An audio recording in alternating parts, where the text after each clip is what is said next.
Hey everyone, welcome back to the Mitt podcast and episode number 139.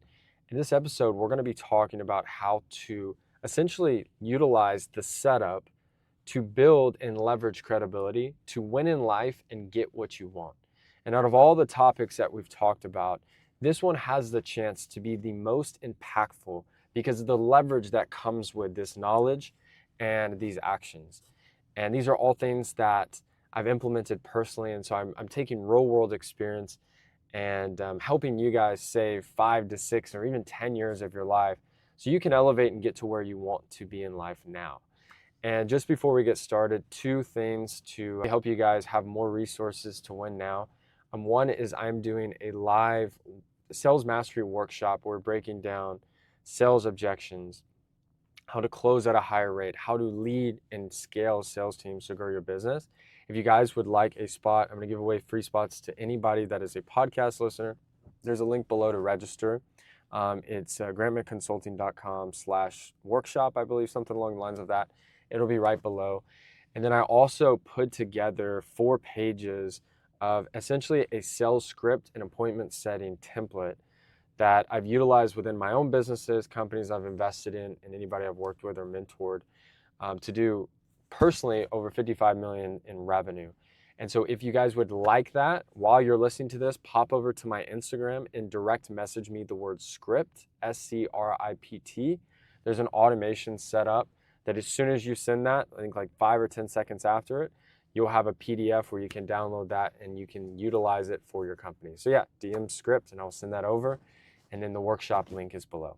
So let's go ahead and get started on the topic of the week, which is the setup and building credibility. So credibility is the secret to getting any single thing that you want in life. You want to meet your dream partner, your dream relationship, credibility. You want to have an incredible friend group that you love, that is amazing, that is fun, that is successful, credibility. You want to get into the best restaurant in town anytime you want, credibility. You want to, within a text thread, be able to raise tens of millions, hundreds of millions, or even $1 billion, credibility. I can go on and on for 30 minutes about all the benefits of having credibility. And as important as this is in our society, for some reason, no one talks about it. No one gives advice on it. And I think the reason is because those that have it aren't going to spend time telling people why they should have it because they're just focused on doing this. And as I was coming up and I was learning business, I had to figure out all this on my own. I had to learn public relations. I had to learn marketing. I had to learn sales. I had to learn to lead people. And I built a really successful business. And on this podcast and with my social media content, I promised myself that I was not going to keep secrets. But instead, I was going to try to provide and be the mentor to other people that I wish I had so you all can start achieving success quicker.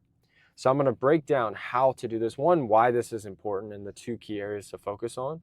And then basically an algorithm that you can follow to set up your life in a way where you can attract the people, experiences, opportunities, and success that you want effortlessly.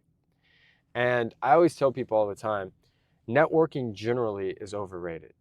And usually when people think they need to network the most is when they're starting out, they don't have money yet, they haven't built a career yet, and they think that networking is going to be the solution. Is this possible? 100%. Could you meet someone next week that changes your life? This is 100% possible.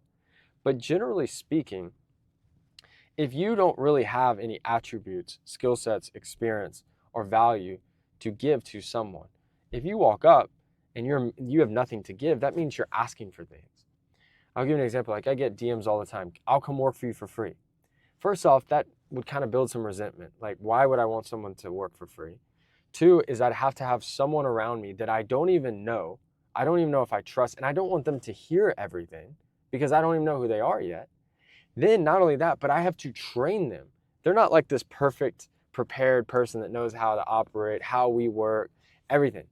Do they live here? Do they not live here? It would be actually a bigger headache. I would actually pay a person not to have to deal with them every single day. Why would I want this? I would rather pay for someone that knows what they're doing. In day 1 or at least week 1, they're going to raise the quality of the team. And so this is kind of how it works. And this is what I learned early on is I was like, what's the point of networking? Every person I try to connect with, they just kind of brush me off. And so reluctantly, I said, you know what, screw it. I'm just going to go out and build myself. Got a sales job, started a business, made it super successful. And there was like this 3-year period of my life where I was just working. I was rarely going out. It was actually a running joke. I remember when I first moved to Austin, Texas from Houston, that anytime I was actually out, like out with friends or whatever, I had to text all my friends and they would all be shocked. This would be like a once in 3 or 4 month scenario. I never went out. I wasn't trying to network because I was building my business. I was building my brand. And what I saw in the last, I would say 3 years, is networking and connecting with really successful people. It took, I want to say, almost zero effort. In fact, it becomes a problem where so many people are trying to network with you that you're constantly just trying to put up fillers and people to block that from happening to make sure the wrong people aren't getting in. So you're actually reversing it and becoming something that attracts all of these people to your life, and you get to pick and choose the best of the best. There was people that I dreamed of working with or knowing that would direct message me, hey, I'd love to come on your podcast. Hey, I'd love to connect. Hey, I'd love to set up a meeting. And I finally got to see with the topic I'm talking about with you guys today, how that came to fruition. And it was by accident. It wasn't this amazing book that I read, but it was more so by trial and error. So let's talk about this, right? The setup in credibility starts in 2 key areas. Number 1, what is your perceived value?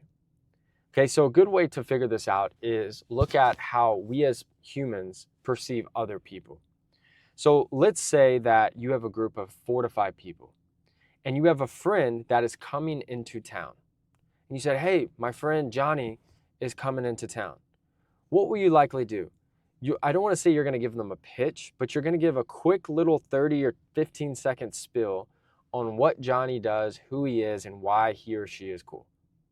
So you might say, oh, Johnny he's in town. He actually works for Apple in San Francisco, and he's thinking about moving here because he's interviewing with a few companies. Okay, that little message right there, plus the cosign and recommendation from you, which is your friends already like and respect you likely, right? They're immediately going to give Johnny, your friend, the benefit of the doubt and have a certain pedigree of respect. Okay, so that's like a pretty high level of respect right there. No different. Let's say a negative version, right? You have Johnny come in. Hey, I got my friend coming in. This is probably my craziest friend. This guy is always drugged out and crazy, but I hope he's in a good vibe today. Everyone's like, oh, damn, why did he invite this Johnny guy? This person's crazy. The third level is, hey, I actually have my friend Johnny come in. He just sold a company for $100 million and he's only 35 years old. Everyone's like, what the hell? You've never told me about this person. Think about on the second and third level, and also think about the lowest level, right, of that little credibility spectrum right there, right? How much attention, how much respect, and how much focus your friend group is going to give each one of those people based on the setup that you gave them. That little short 10, 15 second spiel about that person gave them basically a projection of what this person is, what their value is, and how much they should respect them. Now, can this change? Could the person that sold the company for $100 million show up and be rude, disrespectful, and full of it, or lying or something? Absolutely, right? Could the person that was supposed to be a drug addict show up and actually be the coolest and nicest person ever, and he's got his life on track? Absolutely. But there was initial bias that happened. And that little phrase, oh, he or she did this. Oh, they come from here, they do this. That is a warm intro and telling the other person how much respect they should give you. It sometimes takes 10 years of work and effort to get that little 10-second spiel correct so people like you, respect you, and want to meet you. And when you show up, your jokes are funnier, you're better looking, and you're even more fun to be around. Right? The second thing is, what do people know you for? This is kind of correlates into that little short spiel that someone's saying about you. But if someone were to ask, how would they describe you? What would they say? And that is so important. I can think of, and this is actually quite interesting when it comes to branding. If I ask you right now, what do you know Joe Rogan for? Joe Rogan's an interesting person. And the reason why he's interesting, not only does he have the biggest podcast in the world, but people actually know him for a multitude of different things. There were some people that knew him because he was a comedian in the 90s. There's some people that knew him because he was a host of Fear Factor, and that's all they knew. There's some people that they knew him because he was an MMA announcer. And some people know him for the Joe Rogan podcast. So there were so many different things. And when I ask you that question, you might have all thought of different things of how you know him or how you perceive him. Or do you like him a lot? Do you not like him a lot? Do you think he's super controversial? And what people know you for and what they say, essentially people who have no affiliation with you, if they were to look at you and your brand, how would they describe you? Assuming you're not going to hear them, that is what people know you for. Okay, so let's talk about how to build and set up credibility. And I could go deep, I could go hours into this. And I always want to really push for you guys to think for yourself. And so what I would recommend doing after this is copy or write down this 3-step breakdown, this algorithm essentially. Tell it to one of the LLMs, one of the AI models, ChatGPT, Gemini, Perplexity, one of these companies, and put it in there. Talk about what you do and how, and talk with the actual AI on how you can build up your credibility. And I'm going to give you a bunch of tips here, but I want to talk on the implementation side for you to talk with AI to make it as detailed as possible. Okay, this is the first step. Always tell the world your accomplishments, your credibility, and your success. If you do not tell the world, yes, you will get some privacy, but you will not gain the potential credibility, respect, admiration, and compounding success that comes with people finding out about the wins. All right? Wins attract more wins. Money attracts more money. A small group of great friends will attract a big group of friends. 10 really happy employees will attract 100. Okay, the haves will always be able to have more if they choose so. Because if you can handle something small and you do it at a great level, you can handle more. Simple how life works, right? So it is important that, let's say you have a company and you have a customer that's like, oh my God, man, that was the best food I ever had. You have a restaurant. I loved it so much.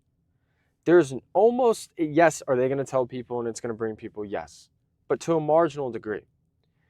But think about how many more people are going to want to visit your restaurant if you say, hey, like, we just actually opened up. Would you mind writing a 5-star review and then maybe posting this on your story? And if you do, I'll give you 20% off the next thing. We never do this, but it just means a lot to us and I really appreciate it. And I'm happy that you had such a great experience. But just because you ask that question, they go, yeah, of course.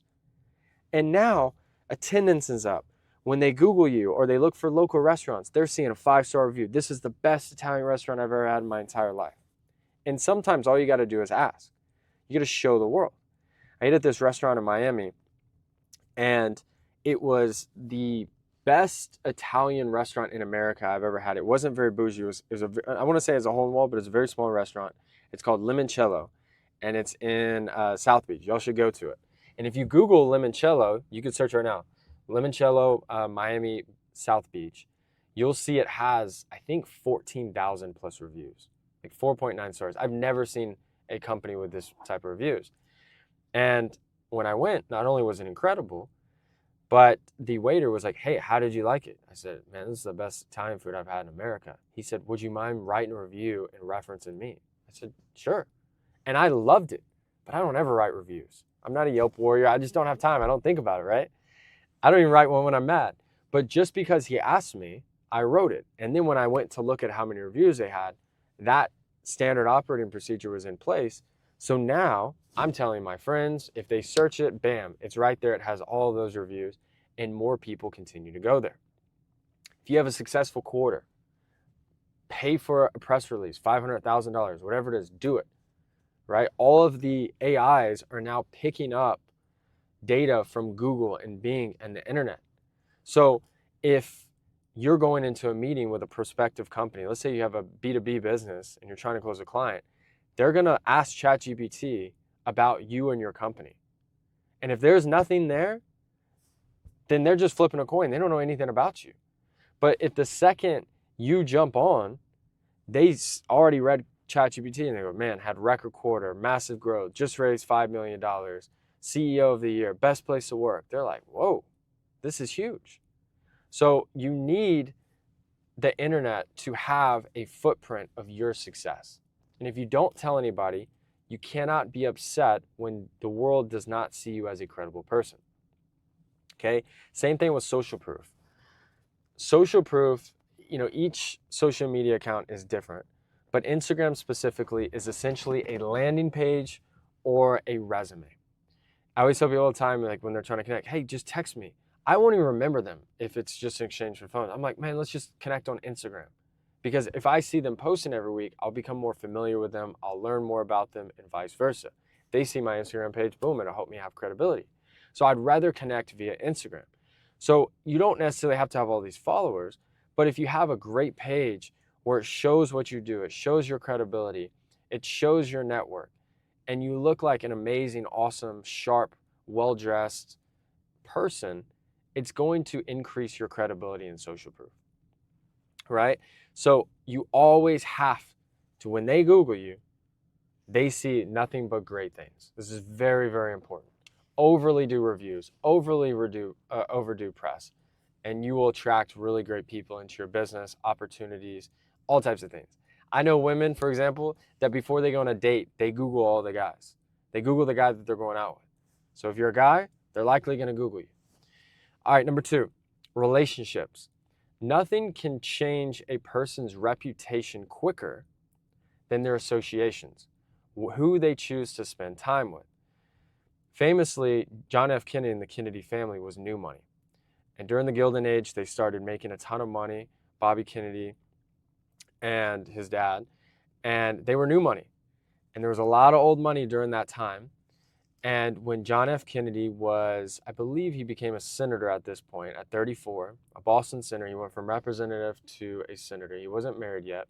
They married into believe her name's the O'Donnell family, Jackie O'Donnell, and Onassis, Jackie Onassis.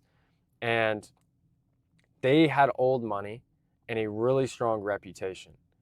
And the combining of those two families made the Kennedys look like old money. Elegant, sharp, well-spoken, classy, instead of this new money, flash in your face type of thing. And it was one of the reasons he likely won the presidency was Jackie and their relationship and the way it was perceived to America. If you're a incredible person, you have an impeccable reputation, but you suddenly start hanging out with 4 or 5 people that have an extremely questionable past, what is going to happen? People are going to start questioning you. If you had a bad past, and you suddenly hang out with 4 or 5 people of esteemed credibility, success, they have high morals, high integrity, how is the world going to start perceiving you? A lot better. So who you hang out with is extremely important. And even if you have to go solo for a little bit, that's fine. And this includes, like, you move to a new city. You got to be careful. You got to learn the dynamics of the social and the cultural settings of that city or that environment. Okay, 3 is associations. Okay, what do people associate you with? Okay, this can happen in a lot of different ways, but the best example is very simple, would be, where do you eat? How do you dress? What car do you drive? What type of music do you listen to? What hotels do you stay in? I'll never forget, every time I visit Houston, I always stay at this one hotel called the Post Oak Hotel. And it's the nicest 5-star hotel. If you guys are ever in Houston, you want to stay in a nice hotel, go stay there. It's great. And I would always stay there. So when I'd hit up my friends, they'd go, where you at? You at the Post? Where you at? You at the Post? They'd ask me. They'd say, oh, you must be at the Post Oak, huh? And I didn't make a big deal out of it, but they just always said it. That was an association. That was a part of my perception. Good, bad, whatever. That's how they were perceiving me. And a good way to kind of look at this is, how do these environments and associations make people feel?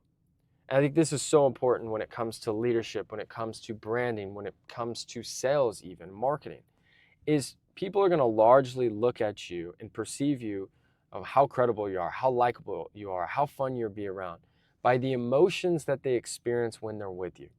This isn't just with your character or personality, but this could be how your house looks. I was just talking to my mom. She's been working and fixing up her house and making it nice, and she's good at decorating and all that stuff. And she had friends come over, and they're like, "Oh my God, this is just so nice." And we were just talking about how valuable that is to have a house that is well taken care of, that's clean, that has a great design, that makes people feel good. They're going to want to come to your house all the time. You know, being a great host is so valuable. That increases your perceived value, your credibility. And all these things, yes, it does take some investment, but a lot of times it doesn't take you moving mountains, but just slowly over time having high standards and setting your life up in a way that essentially sets up yourself to attract the best that the world has to offer. And you rant, well, I don't really care what people think about me. You know, if they think this, then that's fine. I'm this no matter what. And you're right to a point, and I understand this, but we're always going to attract a certain type of people. I'm not telling you to be loud. I'm not telling you to be flashy. You know, you can move in a different tactical way. And I think this is why it's important. That's why I want you to have this conversation with ChatGPT and brainstorm how you can really set up your life in the right way. And I think the easiest way to do this is to start from the end in mind. Ask, who do you want to attract relationship-wise? What is your network? What type of investors or revenue do you want to do? What type of neighborhoods do you have to live in? And then ask AI and go, how would I need to dress? Where would I need to go? What income would I have to make? What skills and knowledge would I have to know? How would I need to carry myself to attract these outcomes? You start first with your inputs. And if you have consistent, focused inputs, it'll create a predictable output. And a lot of times people will look at a person's output, meaning their result, their successful business, and everyone's like, man, I wish I had the life, which is the output, that person has. I wish I was making this kind of money. I wish I was having this big company, big social media following. But no one really wants to do the inputs that got them there. The calls, the betrayals, the failures, the losses, the work ethic, the preparation. Even just you right now, you're spending time listening to something in the middle of your day during the week on like how you can improve. A lot of people don't want to do that. They want the easy way. They don't want to grow. And so we have to be very conscious and focused about what are your inputs? What are you thinking about? What are you doing? How are you carrying yourself? How are you speaking? And what's so fun about life is that we're the common denominator, which means we have the ability to rapidly change our life as quickly as we like. This is so fun and freeing because it's not someone holding us against our will. We can actually change. It doesn't have to take 10 years. We can do this very quickly, right? So hope you guys enjoyed this episode. Lastly, just remember we have a free workshop on Tuesday. We're going to be talking about sales mastery, how to increase closing percentage, and how to lead sales teams. This is an amazing thing for entrepreneurs. The link is below. And if you guys would like that sales script outline, just DM me the word script. And as soon as you say it, there'll be an automation that will send you the PDF. But as always, I'm rooting for all of you guys. I'm glad you guys are enjoying this episode. We've had record downloads the past 2 weeks, so I can't thank you guys enough. If you listen to this, enjoy it. I'm asking for the advice that I just gave you guys. Write a review below and share it with a friend. Post it on your story. Each time you do this, it not only pushes it out to the algorithm, but it helps somebody else to become even more successful. I'm cheering and rooting for you guys as always. Thank you so much, and I'll talk to you guys soon. Cheers, guys.